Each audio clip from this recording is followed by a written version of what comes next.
Bienvenue dans cette nouvelle exploration. Aujourd'hui, on plonge dans l'univers d'une figure assez énigmatique de la littérature populaire française d'après-guerre, J.A. Flanagan. Ah oui, Flanagan. Un nom qui, c'est vrai, ne dit peut-être plus grand-chose aujourd'hui. Pourtant, il était derrière une production foisonnante et surtout une série qui a vraiment marqué son époque, celle du reporter détective Bill Disley. Alors, notre mission aujourd'hui, si on peut dire, elle est double. D'abord, essayer de cerner un peu qui se cachait derrière ce pseudonyme J.A. Flanagan. Un vrai mystère éditorial quand même, hein. C'est le moins qu'on puisse dire, oui. Et ensuite, et c'est là qu'on va passer plus de temps, on va s'immerger dans le monde trépidant de Bill Disley, comprendre ce qui faisait le sel de ses aventures, l'action, l'humour, les personnages. Exactement. L'objectif, c'est un peu de décortiquer les ingrédients de ce succès populaire. La recette Flanagan, en quelque sorte. La recette Flanagan, j'aime bien ça. On va regarder les personnages principaux, bien sûr, l'atmosphère si particulière de ces romans, et puis ce style d'écriture. Assez unique, on va le voir. Et point important, hein, sans jamais gâcher le plaisir, hein. On se concentre sur l'univers, la manière. Tout à fait. L'ambiance avant tout. Parfait. Alors, commençons par le commencement. Par cette ombre derrière les livres, J.A. Flanagan. Qui c'était? Un homme? Une femme? C'est là que ça se corse déjà. Ah bah oui, on entre direct dans le vif du sujet. Et dans le brouillard. C'est ça, les certitudes sont quasi inexistantes. Le flou est total. Un homme, une femme? Les sources, elles, divergent complètement. Hmm. Il y a une piste qui revient souvent, celle d'un certain Raymond Gauthier, mais bon, c'est pas très solide comme info. Non, pas vraiment étayé. Et puis d'autres indices suggèrent que ça pourrait être une femme. Ou même plusieurs personnes. On sait pas trop en fait. On navigue à vue. Complètement. Par contre, ce qui est sûr, certain même, c'est un pseudonyme. Il apparaît sur la scène littéraire juste après la guerre, vers 1945. D'accord. Mais attention, c'est que la partie émergée de l'iceberg. Si on gratte un peu, Ah, on découvre une quantité impressionnante d'autres alias utilisés par cette signature ou les gens derrière. On parle de Mick, Nelly Burke, Catherine Gauthier, Jean Fréville, Jacques Fréville. attends, autant que ça. Et c'est pas fini. Certains chercheurs ajoutent R. Leroy, G. Dalis. Ça dépend des éditeurs, des collections. C'est une vraie nébuleuse de noms. Une nébuleuse. Ça suggère quoi alors? Une production complètement folle. Sans aucun doute. Une telle multiplication de pseudos, ça pointe vers une activité littéraire frénétique. Oui, c'est difficile d'imaginer une seule personne capable d'écrire autant, si vite, sous autant de noms. Même pour l'époque, certains auteurs étaient prolifiques, non? Oui, très prolifique, c'est vrai. Mais là, ça semble dépasser ça. Du coup, l'hypothèse d'une écriture collaborative. Un collectif d'auteurs? C'est plausible, oui. Ou alors un auteur principal avec beaucoup de prête-noms pour différents genres, différentes séries. C'est une piste séduisante. On a mentionné Raymond Gauthier. Oui, et le nom de Gilberte Gauthier-Legault revient aussi parfois. Un couple peut-être, un petit groupe. Le nom Flanagan, ça aurait pu être une sorte de label, tu vois, une bannière pour un certain type de récit populaire. Une marque ombrelle. C'est ça. Faut voir le contexte éditorial, l'après-guerre, une énorme demande de lecture, d'évasion, de nouveautés. Il fallait publier vite, beaucoup. Avoir plusieurs noms, ça permettait peut-être d'occuper plus de place, de contourner des contrats d'exclusivité. C'était une stratégie éditoriale, sans doute. Et cette production, elle démarre sur les chapeaux de roue, donc dès 45. Oui, très tôt. On trouve Flanagan chez des éditeurs populaires de l'époque, des noms connus des collectionneurs, les éditions du Moulin Vert, au début, C'est ça. puis très vite, Nordition, dès 1948, ensuite Lutèce, 150, et plus tard le gros éditeur Ferenczi à partir de 57. Une présence constante sur le marché. Absolument. Et rien que sous le nom de Flanagan, on compte des dizaines et des dizaines de romans. Une œuvre pléthorique. Dans plusieurs genres. Oui, aventure, sentimentale, un peu de tout. Mais c'est vraiment dans le policier, et l'espionnage aussi, que la signature Flanagan s'impose, et dure. Et pas juste avec des histoires uniques. Ah, avec des séries. Ah, oui, plusieurs séries avec des héros récurrents. C'est classique pour fidéliser le lecteur, dans ce type de littérature, bien sûr. Et parmi toute cette production, il y a la série. Celle qui a vraiment fait connaître Flanagan. Celle dont on va parler maintenant. Les aventures de Bill Disley. Ah, Bill Disley, voilà. On y arrive. Le vaisseau amiral de la flotte Flanagan, si on veut. Une série longue, cohérente, un univers bien à lui. Alors présentons-le, ce fameux Bill. C'est un reporter, c'est ça, au Star Express. Exactement. Un grand quotidien londonien fictif, mais on imagine bien le genre. Un peu tabloïd sur les bords, toujours à la chasse au scoop, au crime sensationnel. Mais Bill, c'est pas juste un journaliste qui tape des articles. Ah non, pas du tout. C'est avant tout un détective dans l'âme. Un aventurier même. Des affaires compliquées, souvent dangereuses. Il a un profil type, jeune, élégant. Mhm. Jeune, plutôt désinvolte dans son style, avec ce fameux chapeau mou toujours un peu de travers. L'image classique. C'est ça. Et puis, il est décrit comme ayant un esprit vif, un peu caustique, mais surtout, ce qui le motive, c'est l'aventure, le risque. Il y a cette phrase qui revient. Le frémissement délicieux, inouï, incomparable de l'aventure courait à nouveau dans ses veines. Ah oui. Pour la première fois depuis longtemps, Bill s'amusait vraiment. Ça résume bien le personnage. Il carbure à l'adrénaline du mystère. Et cette désinvolture, on la retrouve dans son humour, hein. Complètement. Un humour très pince sans rire, très british, même dans les pires situations.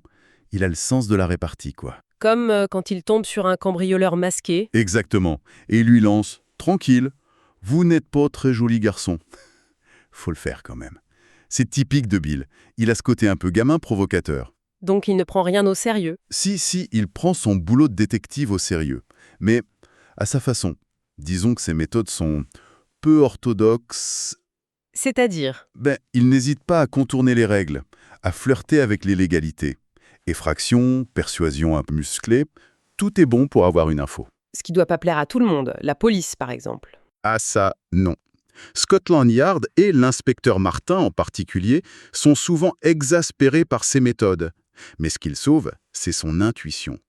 Un flair incroyable. Ce que les textes appellent son sens du mystère, de l'intrigue. Il voit des trucs que personne d'autre ne voit. Et cette indiscipline, ça crée des tensions avec son journal, j'imagine. Son patron. Ah oui, sa relation avec son rédacteur en chef, surnommé le Gros Bob, c'est quelque chose. Bob, c'est le cliché du patron de presse bougon obsédé par les ventes. Le scoop à tout prix. Voilà, il passe son temps à engueuler Bill, à lui reprocher de ne pas ramener assez de nouvelles sensations. On l'entend presque crier « Vous rouillez Bill Disley !» Ça doit être tendu. Oui, mais en même temps, derrière les engueulades, on sent qu'il y a du respect. Et surtout, Bob sait très bien que Bill est sa meilleure source. C'est une relation amoureuse, un peu conflictuelle, mais très complice au fond. Une relation forte.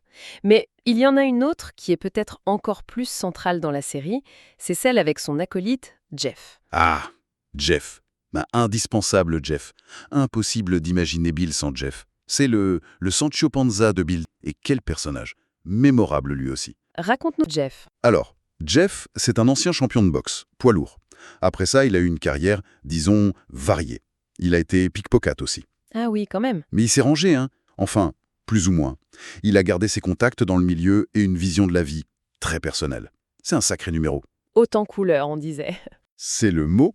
Physiquement, c'est un colosse, le géant, souvent décrit comme un peu débraillé, pas très porté sur l'élégance. Et sa façon de parler, très typique. Une voix un peu hésitante, grasseyante, pleine d'argot des bas-fonds. Et il a quelques faiblesses, non? Ah oui, le jean, c'est son grand amour. Et les paris sur les chevaux aussi. Ce qui le met souvent dans des situations financières délicates. Mais derrière tout ça, Il y a un cœur énorme et une loyauté sans faille pour Bill. C'est dit et redit. Il donnerait sa vie pour lui. et son rôle auprès de Bill, c'est quoi exactement? Juste les muscles? Non, bien plus que ça. Bon, sa force, ça aide parfois, c'est sûr. Mais son vrai truc, c'est ses connexions. Son passé dans la pègre. Ses habitudes dans certains pubs louches comme celui de Tonton. Il a des infos que les autres n'ont pas. Exactement. Il est les yeux et les oreilles de Bill dans les bas-fonds. Et puis, il fait le chauffeur, l'accompagne dans ses expéditions nocturnes, les filatures. En râlant, j'ai cru comprendre. Ah oui, il râle tout le temps. Sur le danger, les horaires. Un vrai boulot d'apprenti flic, il bougonne souvent. Mais au final, il suit Bill partout, sans discuter. Et leur relation, à tous les deux? C'est l'amitié virile classique. C'est ça, mais avec beaucoup d'humour et une sorte de tendresse cachée. C'est comme un vieux couple qui se chamaille. Ah ah. Bill le taquine sans arrêt, l'appelle « vieux chenapin », se moque de son chapeau, feutre innommable, c'est l'expression, essaie de freiner sa conso de jean. Et Jeff? Jeff, il admire Bill, mais il s'inquiète pour lui aussi. Il peste contre ses idées folles. Leurs dialogues sont vraiment savoureux, souvent autour d'un verre de whisky d'ailleurs. Forcément. Jeff expose ses théories un peu bancales sur l'enquête et Bill réfléchit à voix haute. C'est un duo comique super efficace, très attachant, ça apporte beaucoup de légèreté. Une vraie alchimie. Un duo iconique, donc. Mais ils ne sont pas seuls. Il y a aussi l'inspecteur Martin, de Scotland Yard. Ah, l'inspecteur Martin, oui, une autre figure essentielle. Lui, il représente l'ordre établi, la police officielle que Bill n'arrête pas de court-circuiter. Il est décrit comment? Un peu l'opposé de Bill. Petit, très méticuleux, maniaque de la ponctualité, très bourgeois dans ses manières. Sérieux, même sévère. Très respectueux des règles, de la hiérarchie. Le choc des cultures avec Bill, j'imagine. Exactement. Martin est toujours heurté par la désinvolture avec laquelle notre reporter traite Scotland Yard. Il incarne la méthode, la patience, tout ce que Bill n'est pas en gros. Il doit être souvent agacé. Des affaires sous son nez, avec des méthodes limites. Mais il collabore quand même, parfois. Ils y sont bien obligés. C'est toute l'ambiguïté. D'un côté, l'exaspération de Martin. De l'autre, une admiration qu'il n'avoue pas, pour l'intelligence, le flair de Bill. Il sait qu'il a besoin de lui, même si ça l'énerve. Et Bill a besoin de la police aussi, parfois. Bien sûr, pour l'appui officiel. Donc leurs interactions, c'est un mélange de méfiance, de reproches et de coopération un peu forcée. Il y a cette petite phrase qui revient parfois quand Martin dit à Bill à la fin d'une affaire « Si vous me versiez un petit verre de whisky ». Ah oui. Ça résume bien cette relation complexe. Le professionnalisme reprend le dessus, le temps d'un débriefing, officieux. On a donc ce trio central. Bill, Jeff, Martin. Bien campé. Et le décor, où est-ce que ça se passe, principalement? Londres. Surtout Londres. Un Londres très contrasté. C'est presque un personnage en soi, d'ailleurs. C'est-à-dire? Flanagan nous balade des quartiers les plus chics aux bas-fonds les plus glauques. On va dans les salons de Mayfair ou London Square, chez des aristes comme Lady Gordley ou des grands patrons comme Sir Wilson, le roi du charbon. On passe par les boutiques de luxe de Bond Street. Le grand monde. Voilà. Et la page d'après, on est plongé dans les bureaux survoltés du Star Express, ou pire, dans les ruelles sombres et brumeuses de l'East End, la fameuse Ing Street, un vrai repère de bandits. Sans oublier les pubs un peu louches où traîne Jeff. Un grand écart permanent. Oui. Et parfois, ça sort un peu de Londres. La campagne anglaise, le Sussex, ou même une petite virée au Touquet. Et l'atmosphère générale de ce Londres, c'est plutôt sombre, réaliste. C'est un mélange assez unique, je trouve. D'un côté, oui, il y a le suspense, le danger et le crime. On sent que la mort et le mystère rôdaient, comme écrit l'auteur. Certains endroits, la nuit, sont décrits de façon assez angoissante. Le brouillard est là, bien sûr. Le fameux brouillard londonien. Exactement. Mais, et c'est ça qui est particulier, cette noirceur potentielle est toujours désamorcée par une légèreté, un humour omniprésent, Ah oui. même quand ça parle de meurtre. Oui. L'ambiance générale reste enlevée, presque joyeuse par moments. C'est ce contraste qui fait le charme. Le flegme british ironique face au danger, l'action trépidante, mais avec des situations cocasses. Et puis, ce contraste social, toujours, l'élite richissime face à la pègre. D'accord. Ce qui nous amène au genre et au ton. On est clairement dans le roman policier populaire avec une grosse dose d'aventure. Le rythme est soutenu, beaucoup de rebondissements. Oui, tout à fait. Une structure très rythmée, souvent une course contre la montre. Mais le ton, léger, divertissant, malgré les crimes. L'humour est partout. Dialogue, situation, description parfois. Oui, un humour très présent. Il y a même un côté un peu parodique, non? Comme si Flanagan s'amusait avec les codes du genre. L'exemple du cambriolage chez Lady Gordley décrit comme un numéro bien réglé, presque du spectacle. C'est exactement ça. Il y a une distance amusée. Il ne se prend pas totalement au sérieux, tout en étant très efficace dans le suspense. Et ce ton, il est servi par un style d'écriture. Reconnaissable, tu disais, les dialogues notamment. Oui, les dialogues, c'est un gros point fort. Ils sont vifs, naturels, ils sonnent justes. Ils font avancer l'histoire, bien sûr, mais surtout ils dessinent les personnages en quelques mots. L'argot de Jeff, les pics de Bill, les phrases coincées de Martin, ça crée des personnages très vivants. Et puis il y a cette autre caractéristique, très très marquée chez Flanagan, ces fameuses parenthèses partout. Ah oui, la marque de fabrique. C'est assez étonnant et c'est vraiment partout. L'auteur interrompt sans arrêt le récit avec des incises entre parenthèses. Pour dire quoi dans ces parenthèses? Tout et n'importe quoi. Ça peut être des indications de mise en scène, comme au théâtre, il regarda autour de lui, ou des commentaires de l'auteur sur ce qui se passe, ce qui était d'ailleurs exact. Et c'est le plus fréquent et intéressant. Ça révèle les pensées des personnages, Réflexion intime de Bill. Ce type me raconte des histoires, où ça explique leur psychologie. Il avait cette manie de mélanger tutoiement et vouvoiement. C'est comme si l'auteur nous faisait un clin d'œil, en fait. Exactement. Ça crée une complicité avec le lecteur. L'auteur nous parle par-dessus l'épaule des personnages. Ça casse un peu le quatrième mur. Et ça n'alourdit pas la lecture? Eh bien, paradoxalement, non, ça dynamise. Ça donne un rythme très particulier, presque parlé. Bon, c'est un style qui peut sembler un peu daté aujourd'hui, c'est vrai. Mais efficace à l'époque. Terriblement efficace. Pour rendre la lecture vivante, engageante. Combiné au dialogue rapide et à l'action, ça donne ce style très enlevé. Les descriptions sont là, mais concises, toujours au service du rythme.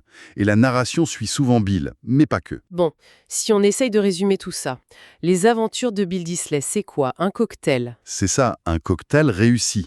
Mystère à l'anglaise, beaucoup d'action, un humour british bien présent. Ce contenu par des personnages attachants et bien campés. Et le tout emballé dans ce style rapide, vivant, avec la touche unique des parenthèses.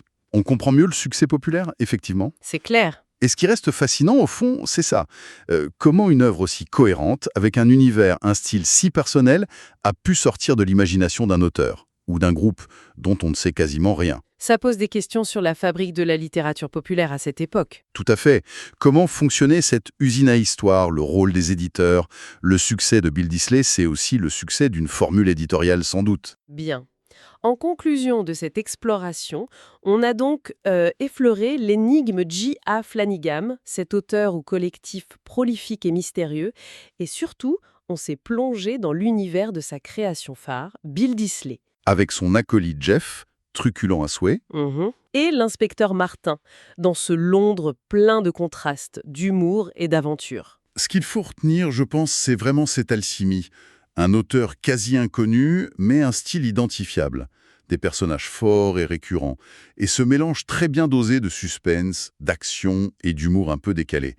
La formule Bill Disley, c'était l'efficacité au service du plaisir de lecture populaire.